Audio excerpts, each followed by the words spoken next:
All right, Matthew, welcome to episode 55 of the Performance Advantage podcast, where we bring sports science to the people, with myself, Dr. Will O'Connor, and Dr. Matt Miller, sports scientist. This week on the show, we're talking what to do when you don't want to train.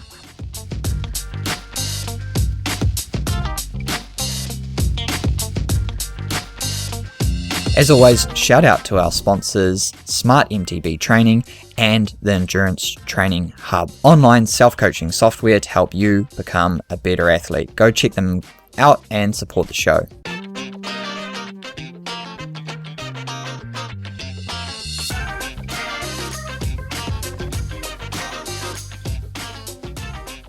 So, Will, what's been going on lately? Nothing, Matthew. I'm still not training, but I'm going to head out for a run today. Okay, you just contradicted yourself. What's going on here? Explain. Well, last week we did the episode on my overtraining, admitting I'm overtrained, or was, anyway. And part of that was me having a break, stopping training. And it's been, I'd have to work it out actually, at least 10 days since I've done any form of like structured training. I've been for a walk. Other than that, nothing. And one thing I thought, Matt, which you'll have to give me some feedback on this, was like, I just realized the other day, I was like, if I'm not going to have a break for the next who knows how long, because we just don't. As athletes, we just keep plugging away. I might as well make this as good of a break as I can, and why not make it an extra few days if I'm not 100% driven to train? Oh yeah, I think that's a great idea. I was just talking to an athlete, a high performance athlete, about this last night. Like, look, the races aren't going to be for a while, and that's okay. You just come off a big season. Like, this is a great time for a break. Just take a break. Obviously not everyone's in a break, but this could fit in really good for you. Yeah, and that's kind of what I realized. So, today's not the first day. Like, last couple of days I've kind of been eager, but held off. And now it's like, man, I'd really like to go for a run. And so I'm going to go for a 5K run, which is for me not very much. 2 minutes. Test the waters. Test the waters with that. What else has been going on? Endurance Training Hub weekly webinars. Matt, you were there with Jay Barrett. That was super cool. Fun. I was thanks for the invite on that. That was really fun. Like, Friday night after a big week talking about work stuff, I was like, oh yeah, I'll do it. So I jumped on it. It was actually really fun. Like, I think Jay's amazing at sports psychology, and we're not sports psychologists, right? Like, a lot of what we do is to help athletes, talk about what we're going to talk about today. It's like motivation, but because that goes alongside fitness really well. But Jay's just an expert at that, and his expertise is around preparing the mind for sport, and that's super cool to learn about. Yeah, because he doesn't term it sports psychology. He likes to use the term mental skills, right? Which, like, the way he presented it is exactly what it is.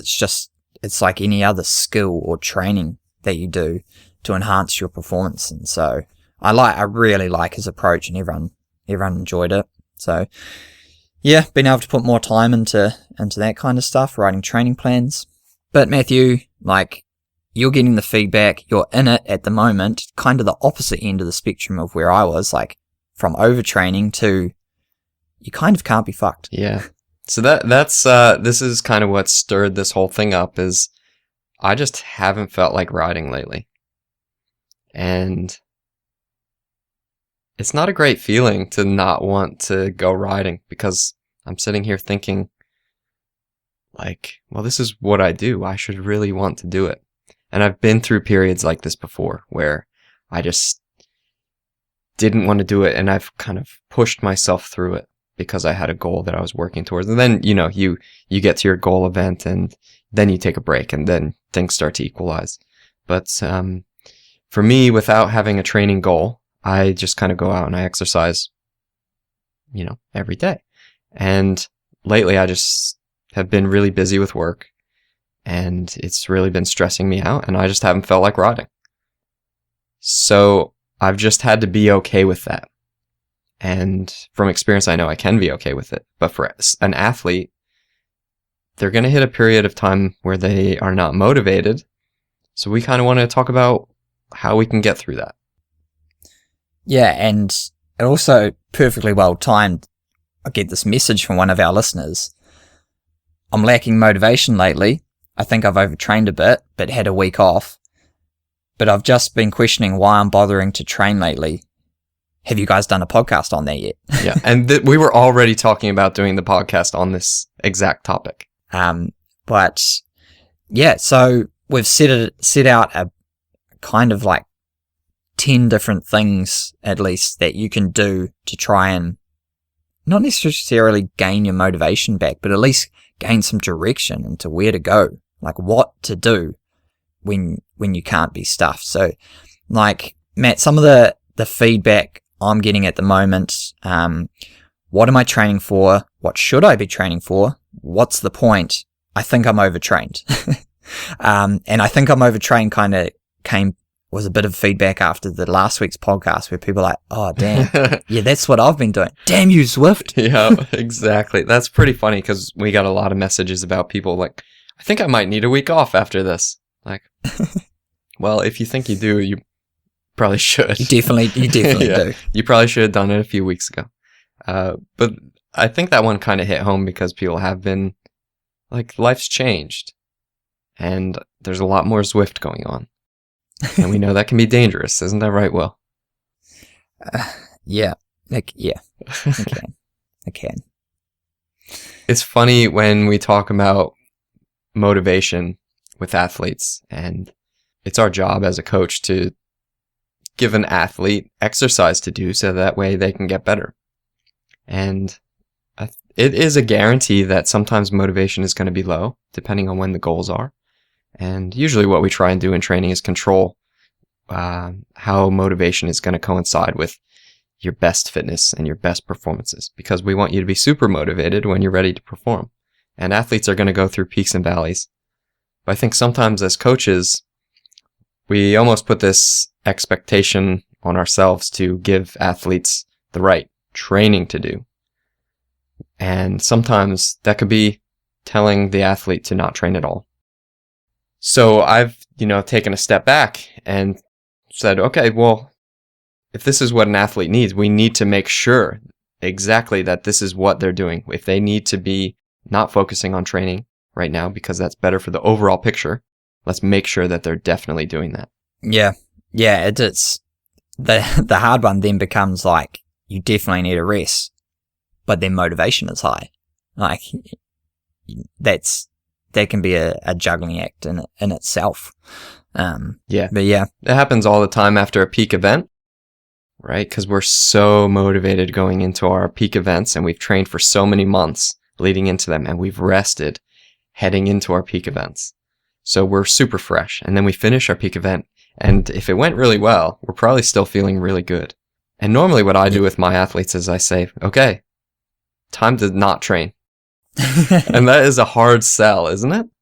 Oh, yeah, it's like, because on the other side of like the race went really well is it went poorly, and both lead to like motivation. Okay, I need to redemption for this poor effort. Or you're like, I'm smashing it. I'm so in the zone right now. Like, let's get back into it. And yeah, that's a super hard one to try and do something like that. Especially if it's been a very major kind of build up. Either like, or the race itself or the season itself was ginormous, like ultra marathon or Ironman or something like that. Or it was just like week in, week out. You were just traveling, racing. It can be part of what you do. And then say, oh yeah, now just don't do it. It's really hard to comprehend. Yeah. It's just because it's part of who we are. And this, Matt, like that mindset or whatever it is leads us to where we are now, where you're like, I really don't want to be training at the moment for whatever reason, but it's who I am. It's how I get better. So, like, what's going on? And yeah, so Matt, should we get into like some of the things you can do? Do you think like a certain type of athlete is affected more now when events are disappearing than another type of athlete? Yeah, maybe not so much the events. We coach a huge range of athletes from pros to newbie amateurs and then everything in between. But there's whatever spectrum you're on, there's the social athlete. Just someone, doesn't matter your ability, someone just loves to train with other people. And I think they have been the most affected. Because part of their training and their lifestyle is endurance, not necessarily endurance sports, but just sports, but like active socializing, and that's just been completely pulled out from under them. What have you noticed anything different or? Yeah, well, actually, as you were saying that, I was thinking, wow, that isn't me at all, because I'm pretty much only ever training alone. And actually, I almost felt more motivated once lockdown started because like the weather was perfect, and I was like, well, I can't ride with anyone, so I'm going to go ride by myself. It's going to be awesome.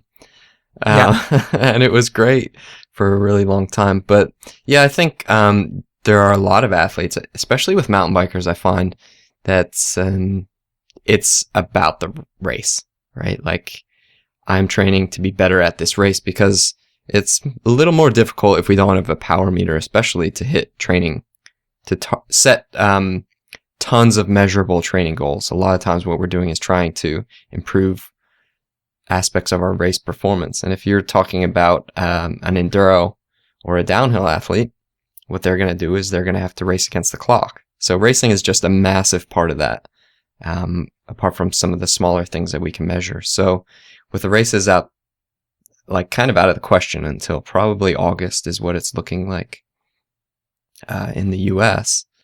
I think we've had to take a very, very conscious effort to set new goals that we can measure without the races, for sure. So it's been different. Yeah, and that was what I put down for number one, and it's something I sometimes neglect as well when working with like a new athlete. Part of it is it's long-term goals.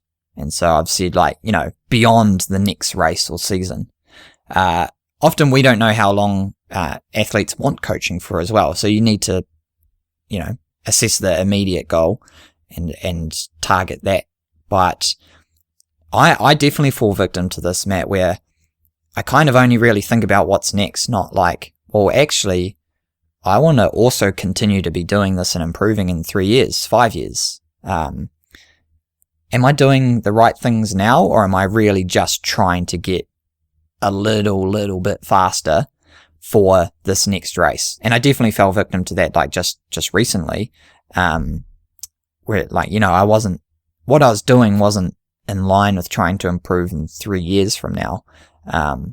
So long-term goals, it's kind of an ambiguous term, but that's one I think now is a good time to sort of look at that if you have any or want to consider continuing to train beyond the next 6 months.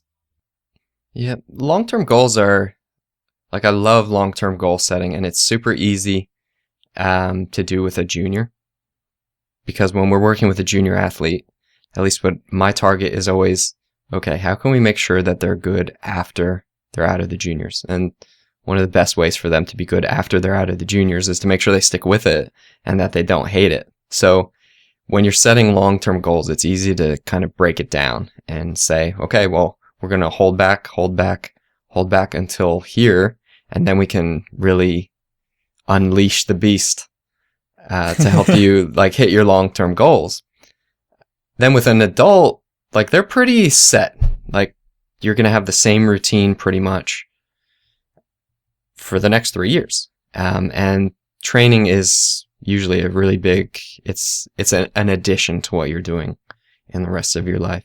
So It's almost like, we settle on a weekly hour target, something like, 8 or 9 hours. And that's what we're going to have moving forward is 8 or 9 hours. And in that case, setting long-term goals becomes a little different. But, with juniors, I find that to be like my strength is setting long-term goals with juniors.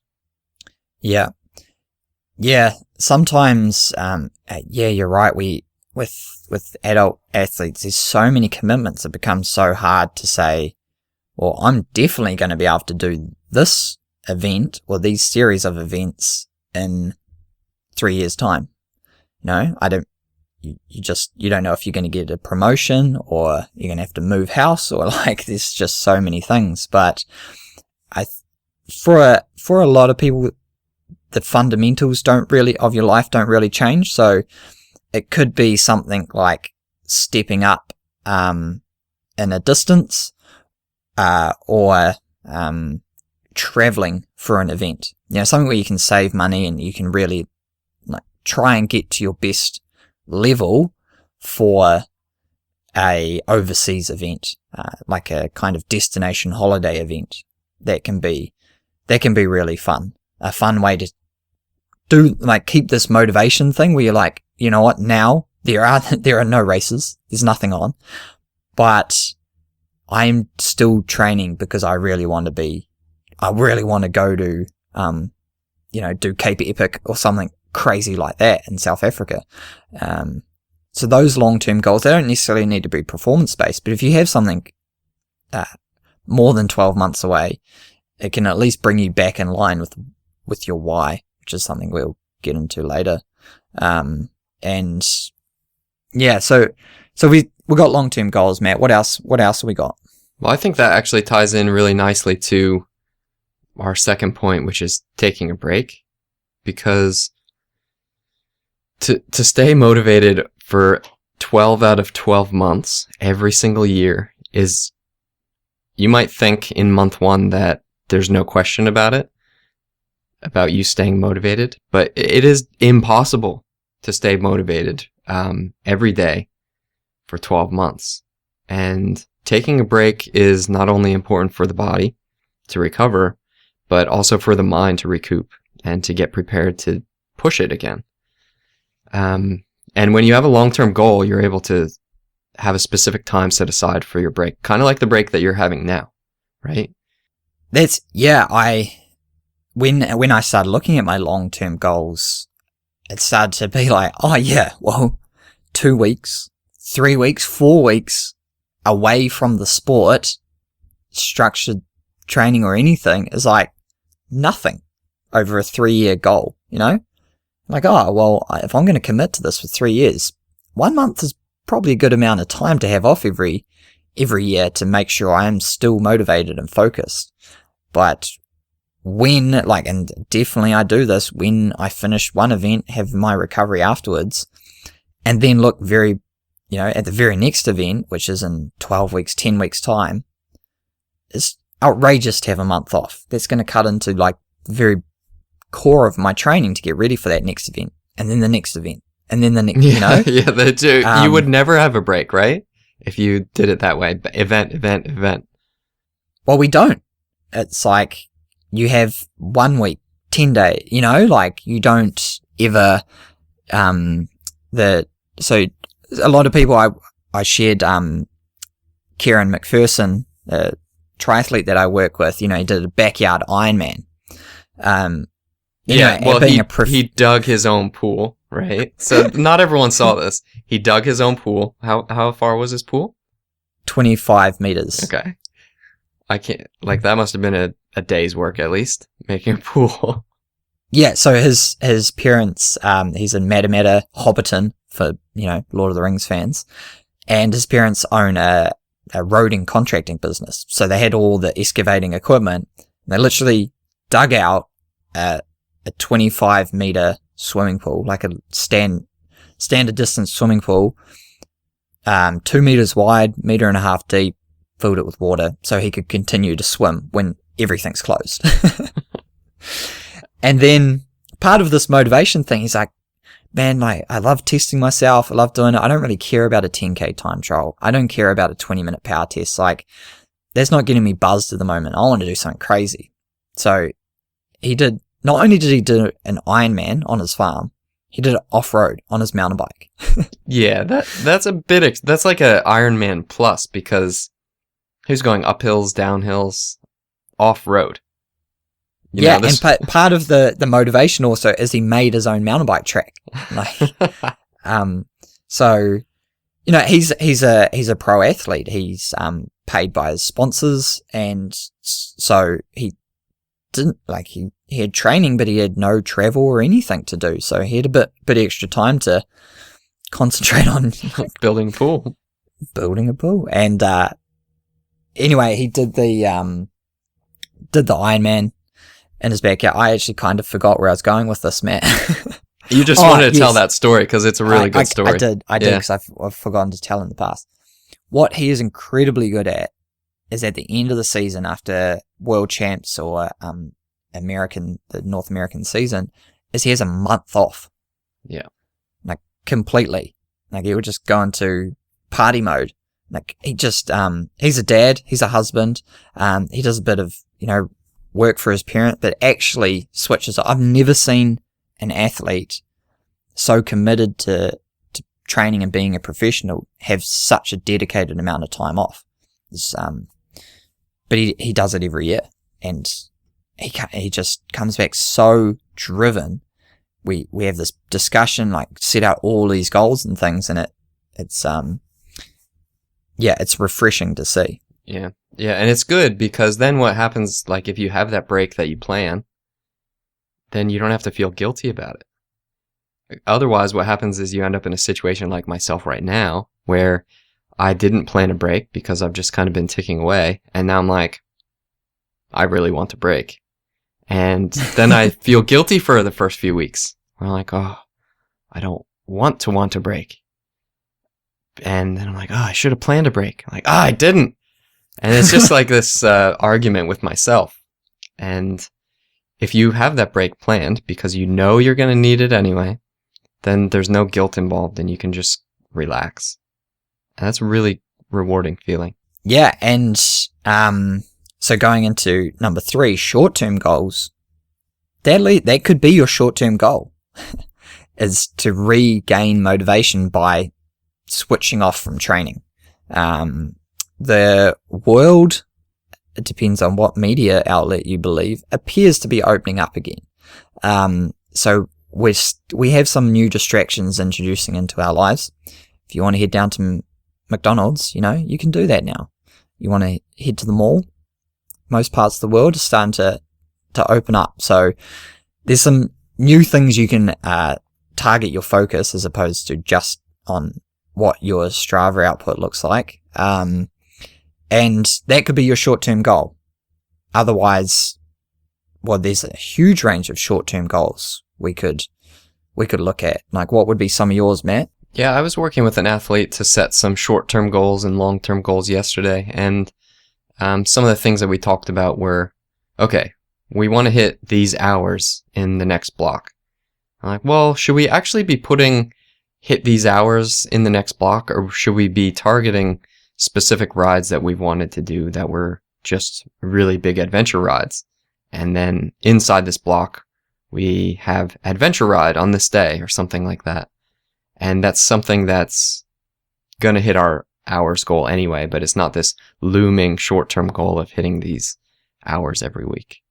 So I think that one's been pretty cool, is just focusing on, like, I'm going to do an adventure this day, and I'm going to do try and hit this power by focusing on this little thing as I move forward throughout the next few weeks. And yeah, there's been a lot of short-term goals that we've had to change on the fly lately, for sure. Yeah, one of the ones, so I've been getting contacted a lot over the last kind of 10 days, really, depends on which part of the world you're in, but, this thing started early March, late February. People have gone out and done whatever they've done, and now they're kind of like, what should I be focusing on? And that's what what they've been looking at, like, actually, I just want to get a good FTP. You know, I really want to run a fast 5K. It's like, okay, let's just forget everything and let's focus on that. Yeah. That's your short-term goal. Here's a training plan, go do it. Yeah. And make that your focus, rather than, I guess, what we've all been doing, Matt, without anything specific on, is focusing on our training. Like, and so then you start to get very obsessive about each session, each day, what everyone else is doing, as opposed to going, oh, like, this is my focus for the next 4 to 6 to 8 weeks. And yeah, there's a huge amount of things. You could do something fun, like, or it doesn't have to be an event. It could be, like you said, an adventure ride or run, or like you could just like, I am going to do the longest ride I've ever done. Some crazy things like that. Those short-term things are, yeah. I wrote down biggest week, but having thought back to actually that was what I did, it's probably not best. No, I've had a few riders do their biggest weeks ever in the last month or so, but we backed that up with a nice break, you know, because those events are still kind of far out there, and if we'd continue to do our biggest weeks ever for the next couple months, we're going to get to actually when the races are and not be motivated anymore, which would be a big problem.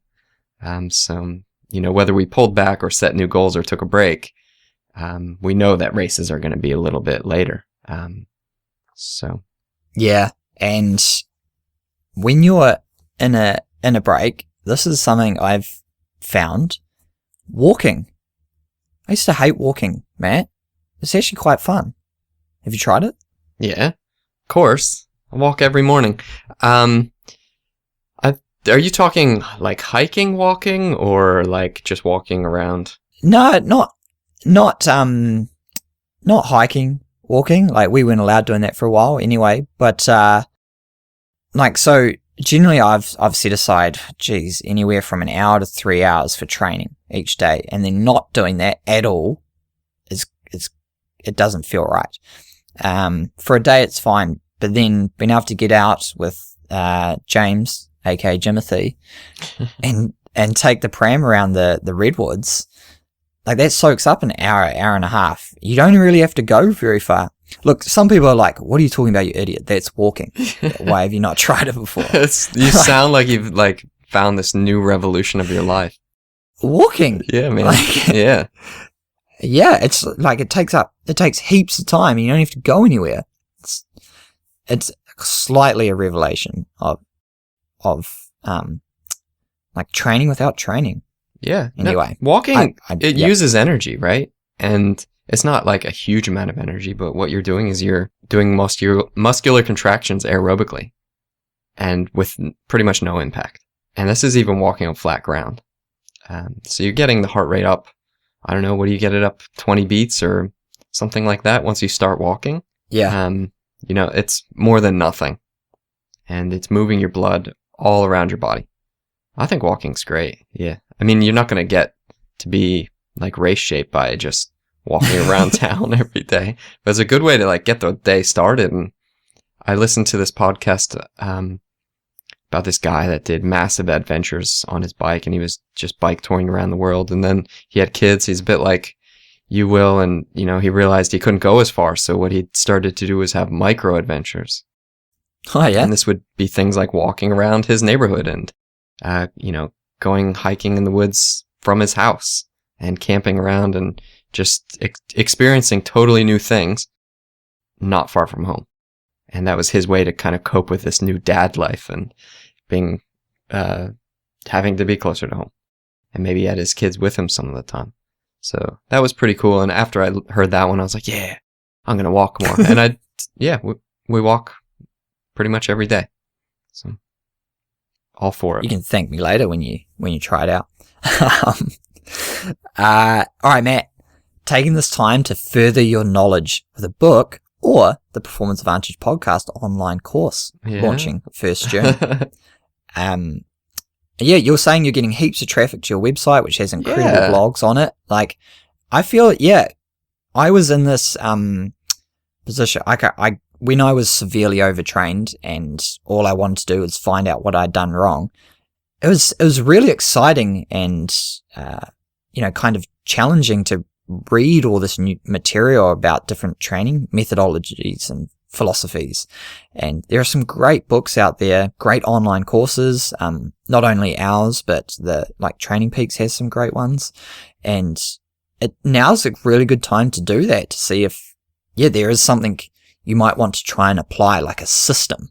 A lot of these books, like Jack Daniels, I know, not just the alcohol, the running coach, some of the zone training, Andy Coggan, there's these cool philosophies where you can kind of slot into it, and they have a system that's, enjoyable to try and replicate in your own training. And I reckon that's a fun one to do if you're having a break or not training or looking for motivation.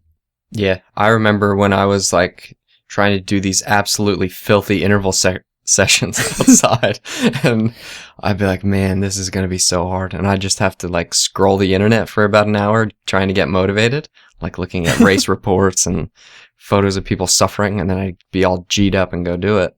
And, cause I'm starting to realize the podcast traffic has gone way up, and the website traffic's gone way up. The social traffic seems to be changing a little bit. I think people are getting a bit bored with just swiping through Instagram all day. Throwbacks, because no one's doing anything. Yeah, exactly. So people are looking for more information, and good information is actually hard to come by. So there's definitely good information out there, and there's lots of coaches that have their heads screwed on absolutely right, and they're willing to give you information, and it's good to soak it up. And what I tell my athletes is, there's going to be someone out there that's going to think of something that I didn't think of, and you need to find that information and bring it to me or use it, and we can use it together, right? Because it might be something totally new to you that I just didn't even think about telling you. Definitely get as much information as you can. I'm not going to be offended. Yeah, and if we grab one of the points that we've put down later on, contact a coach. Like me or Matt, we're available for coaching. We have slots. But to provide either a way in which you've looked at these books or these training philosophies and you go, I really want to do this, but I don't really quite know how to put it all together. You don't necessarily need a full-time coach to help you out. You just need someone you can sit down with, go, look, here's the plan. How does it work? How can I put it together? And, maybe you've even bought a training plan online, or you've just downloaded one for free somewhere. Whatever it is, if you can contact a coach, I think now's a good time. Everyone's at home. There's a whole bunch of coaches. If you read some of their stuff and you think it's really good, often, just, you don't have to commit hugely, in terms of time and financial, but you can just reach out and have them help you figure out what you need to do for the next short amount of time, what you need to focus on. Even if you're paying someone $100 to tell you not to do something for a month, maybe not a month, probably a couple of weeks, that has a lot of value in itself. Yeah, especially if that's what you need to hear, right? Because otherwise you're not going to do it. You're definitely not. And taking some of that mental load off, a lot of people are self-coached. Taking that mental load off yourself with someone just to say, look, I talked to a professional and they confirmed what I need, and that is a break. And then I'm allowed to do this. Not necessarily allowed, but the plan is to then go into this, and I'm happy with that, and let's roll with it. Yeah. It's good to get clarity. This is the same reason why we talk to financial advisors about, it's not because we don't know what to do with our money. It's because we want to make sure that what we're doing is right. And I think consultations and custom plans for athletes are highly underutilized. I think they could be utilized way more. And they've been popular for us lately, but I think this is something that anyone could do because it's not a big commitment on your part? Like, you just like, hey, coach, can I get some of your time and have a look at my stuff? Like, yeah, like, that's great. Let's do it. I've seen this before. Let's fix that. Yeah, good to go. Yeah. It's a great thing for you moving forward. Yeah. And that couples in with, we said getting a training plan. Like, I enjoy it as well. Like, the novelty of a training plan, whether it's like a yoga 3 days a week plan or like the progressive 30-day challenge, like it just having something where it's completely like the mental side of it, of you having to think about what you're going to do, where you're going to go. You just have this like, oh wow, this is really cool. There's a downloadable workout. It gets sent straight to my device. It tells me what to do. This is a fun way to do base training. Base training by itself is a little bit mundane. It's kind of the same thing each workout, you're just going somewhere different. But then when it's presented in kind of a novel, exciting way through these online training plans, like the Smart MTB Training, Endurance Training Hub, the ones we have available on Training Peaks, it's like, this is really fun. And those are, $20 to $100, depending on how many weeks you want to go. So that's one. That's just another one as well. That can be something really that's out of the norm for you. Will drive motivation, I think. Yeah, for sure. And it could be having a break. That's so like that, and that's one of the things that I always like to circle back on is, having a break's normal. Don't forget about that part before you start thinking about the stuff where you're really smashing yourself, because you'll need that break at some point. So yeah. Yeah, and you should keep saying it after each one, because I think that's a good idea. It does take a bit. Yeah, it does take a bit. Yeah. Matt, this is one I'm doing when the mall opens. Buying new gear. What are you going to buy? I want to get some new shoes. Okay. I want to get the fast Nike shoes. Oh, the like cheater ones. They're legal. Like, there's no restrictions on them at this stage, so don't hate. Don't hate the player, hate the game, man. This is just the game. This is technology, improving, advancing. Look, whatever, man. Yeah, I'm just trying to think of what I might want to buy. I can't think of anything. I've had, new, I love a new watch. Pretty much anything. Even you get a new t-shirt, it kind of gets you amped to get out and test it out. Like, especially if it's got a new piece of technology on it. Well, two things jump to my mind there, and that is actually the Performance Advantage t-shirts, right? Yeah. On our website. Like, they're there now and people can buy them. Shout out. Yeah. So they're cotton though. I wouldn't highly recommend just being active in them. I mean, you can. Like, pretty much every mountain biker is either riding in a Mons Royale merino or cotton t-shirt these days. So runners are next. Yeah, everyone's so inspired by all these throwbacks. They're like, yeah, stuff this new breathable, dry wicking material. I want cotton. Specifically grey. New gear. It always gets me amped. I think one of the things that's really important that we should talk about is finding and just revisiting why you're doing it. It goes hand in hand with short-term goal setting, long-term goal setting, but having like a definite reason for why you're training is really important to get you out the door and to stick with a plan and to keep improving. Yeah, I've definitely lost track of why.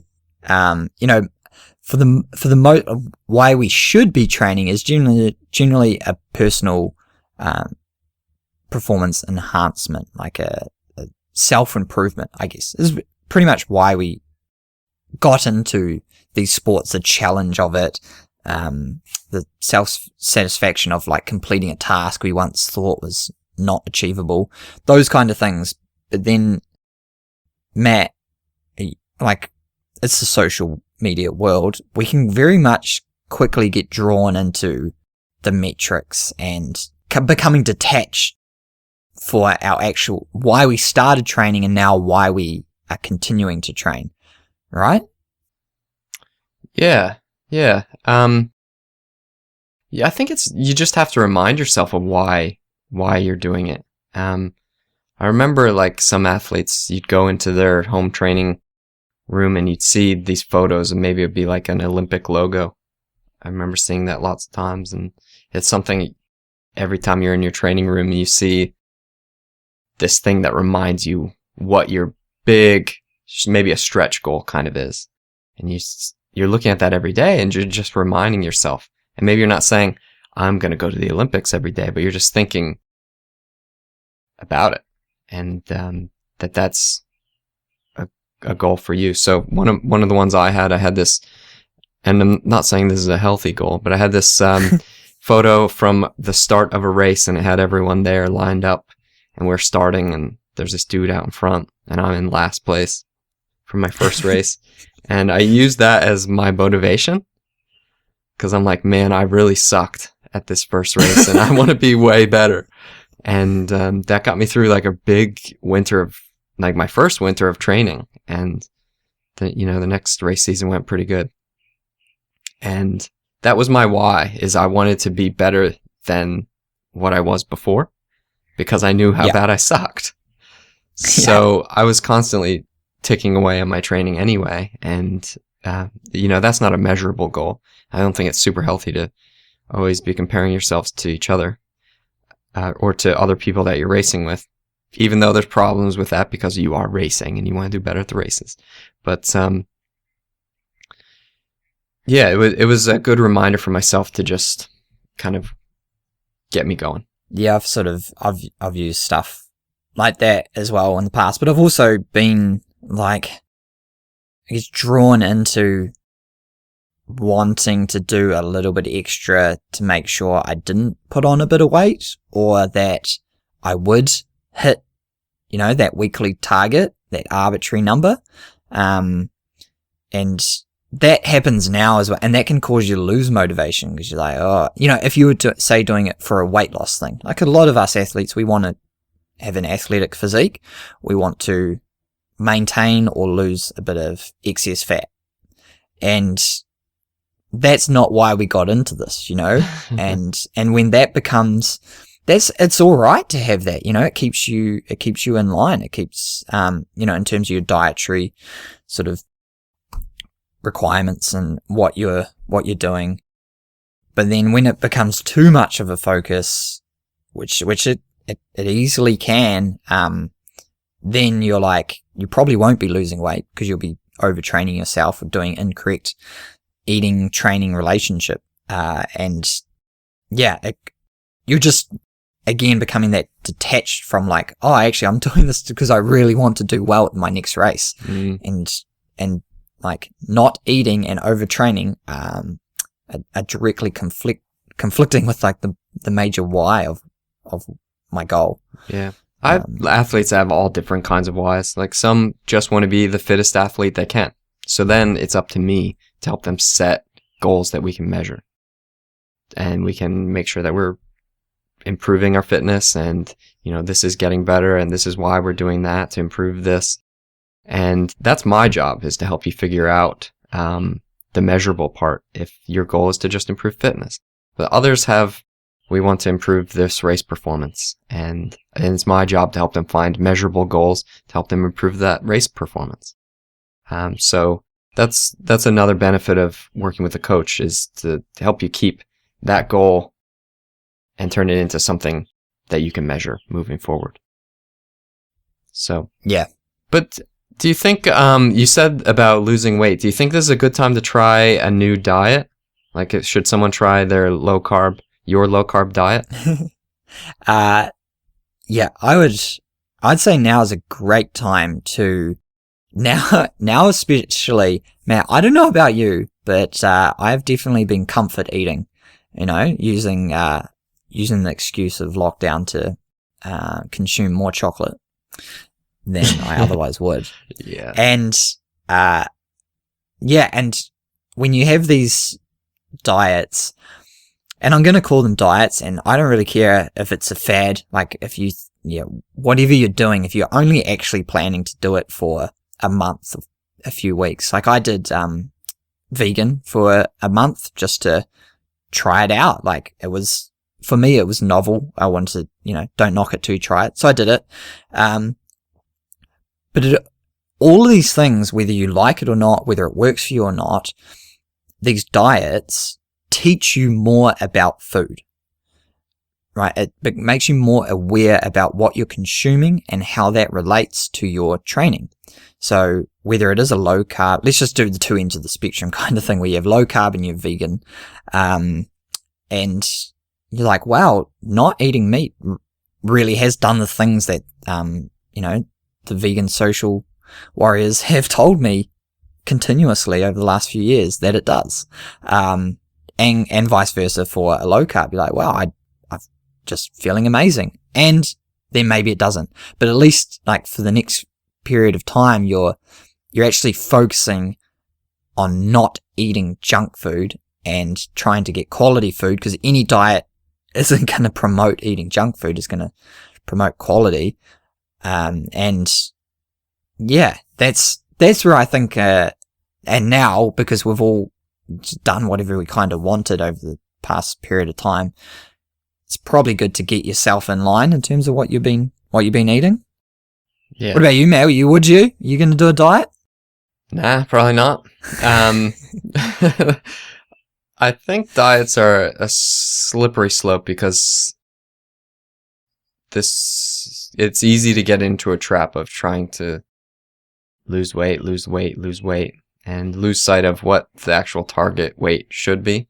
But I think trying a new diet, you're right, is that you can gain a good perspective on what you're actually putting into your body, because you have to start tracking it, right? So if you do low carb, you're probably going to track what you're eating, and you might see that you're eating 2 blocks of chocolate every day, and you're like, I actually didn't even know that. And suddenly the economic value of noticing that and the health value, that they're both pretty high. So I think it's worth it to try one and just kind of see how you feel and just learn something about food and about yourself. Yeah, I guess the intentions need to be as inquisitive, like learning-based activity, as opposed to, I'm going to drop 2 kgs in 2 weeks. Or pounds, whatever a pound is. Try and lose some of those. Yeah. But, that's kind of the exploration of the relationship of food and your training. Fasted training. This would be a fun one to try at the moment as well. Okay. We've got a podcast on fasted training. Yeah. And we use that one a lot. Fasted training. Yeah. I think that's great for all athletes. Yeah. All right, Matt.